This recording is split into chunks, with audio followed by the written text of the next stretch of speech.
El relato nos lleva con un señor del caos de los portadores de la palabra, llamado Amadnim-ur-Navaslash,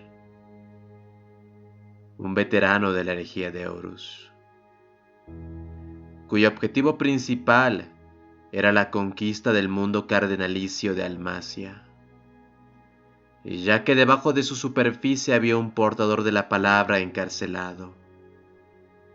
Amadnim había descubierto la existencia del prisionero durante una invasión de un mundo de la eclesiarquía que contenía los extensos escritos de su hermano perdido. Para su sorpresa eran pasajes de la Lectitio Divinitatus de su primarca Lorgar, y parecía que la eclesiarquía había estado leyendo e incorporando las palabras en sus enseñanzas del credo imperial. Irónico. Poco después el Señor del Caos recibió una visión, que pensó que venía de su primarca, que le ordenó liberar al portador de la palabra capturado.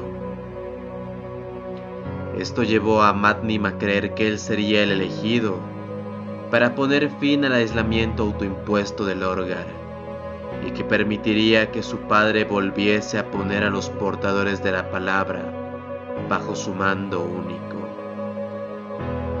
Para cumplir su destino, Amadnim comenzó a buscar al prisionero y a reunir una gran partida de guerra, cuyo número necesitaría para liberar a su hermano perdido. Y siglos después, finalmente descubrió que la ubicación del prisionero estaba en Almacia, y llevó a la noticia a su mentor y miembro del Consejo Oscuro, Cor-Phaeron.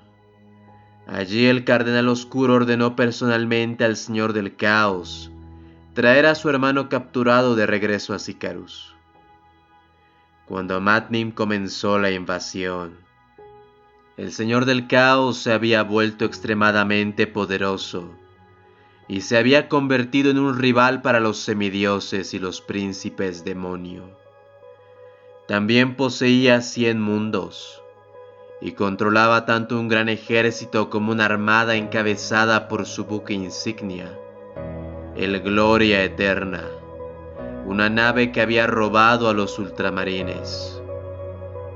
Todo esto lo convirtió en un oponente formidable, y junto con la gran cantidad de fuerza que le dio el Consejo Oscuro, la armada de Amadnim aplastó fácilmente la flota de defensa de la Armada Imperial del sistema Odoacro, en donde se encontraba Almacia. Sin otra fuerza imperial para detenerlo, los mundos de Odoacro comenzaron a caer ante los portadores de la palabra, mientras estos se dirigían a Almacia.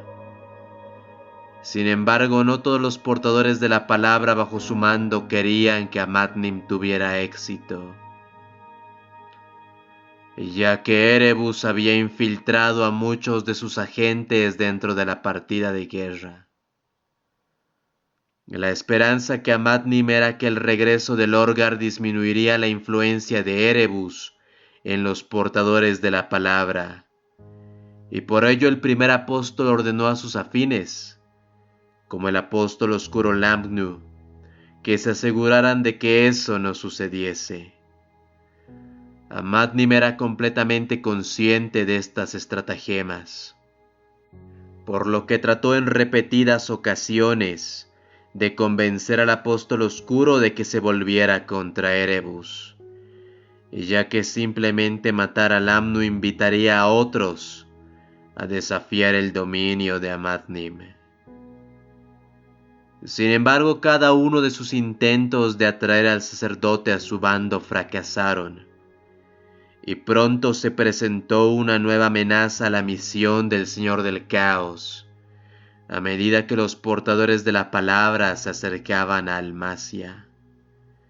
Aunque el traidor lo desconocía, una fuerza de ataque de la cruzada Indomitus, liderada por el teniente de los puños imperiales, Heid Calder, había escuchado la petición de ayuda de Dalmacia y se apresuró a comenzar a fortalecer el mundo cardenalicio. La flota de la fuerza de ataque trataría de reducir la velocidad de la armada de los portadores de la palabra, pero se encontraban en una apabullante inferioridad numérica.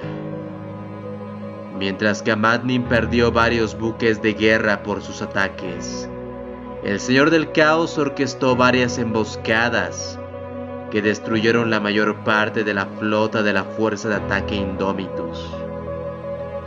Esto solo dejó a las fuerzas imperiales que defendían a Dalmacia para detenerlo. Pero antes de llegar al mundo cardenalicio, Amadnim se vio obligado a enfrentar a Langnu. No podía permitir que el apóstol oscuro lo traicionara, por lo que ordenó a los otros agentes ocultos de Lamnu y Erebus que se apoderasen de las instalaciones de asteroides Primus Dalmacia, cercanas a la órbita del planeta. Esperaba que murieran en el intento, pero en el caso contrario, el propio Señor del Caos acabaría con Lamnu y sus secuaces. Y después de liberar al prisionero Dalmacia, posteriormente Amadnim desató a sus hordas en la superficie del planeta, y lo que siguió fue una masacre, cuando las fuerzas del caos abrumaron a los imperiales. Pronto pudo avanzar hacia el palacio cardenalicio, que contenía la celda cautiva del portador de la palabra. Y cuando el teniente Calder dirigió un intento desesperado de detener al Señor del Caos, sin embargo, Amadnim superó sin problemas al teniente. Pero cuando se dispuso a darle el golpe de gracia, aquel portador de la palabra prisionero, con el color rojo despintándose y mostrando un gris que le recordó el humilde pasado de su legión, se reveló como un dreadnought tipo desprecio que se identificaba a sí mismo como el Ancorita, y pronunciando una palabra en la antigua lengua de Colchis, que creó una luz brillante que desterró a todos los demonios invocados por el Señor del Caos, los mandó a todos de vuelta a la disformidad. Sorprendido por las acciones del Ancorita, Amadnim saludó a su hermano perdido, y le dijo al Dreadnought que había venido para traerlo de regreso a su legión. Y sin embargo, para su sorpresa, el Dreadnought rechazó de inmediato la oferta de Amadnim. Aunque se quedó confundido por la respuesta del Ancorita, el Señor del Caos le dijo que se apartara, para que los portadores de la palabra pudieran matar a aquellos que habían encarcelado al Dreadnought durante milenios. En cambio, el Ancorita atacó al Señor del Caos, mientras denunciaba las mentiras que los dioses del Caos y Lorgar les habían enseñado a los portadores de la palabra, las cuales les encaminaron hacia su condenación, y luego elogió al dios emperador por salvar su alma. Furioso por las palabras de su hermano, Amadnim dañó uno de los brazos del Ancorita, pero el Dreadnought distrajo a Amadnim el tiempo suficiente como para que el teniente Calder lo asesinase. Y vestido de un rojo casi plomo, con pergaminos de alabanza al dios emperador, el Dreadnought pudo cumplir tal vez algo que su antigua legión no pudo.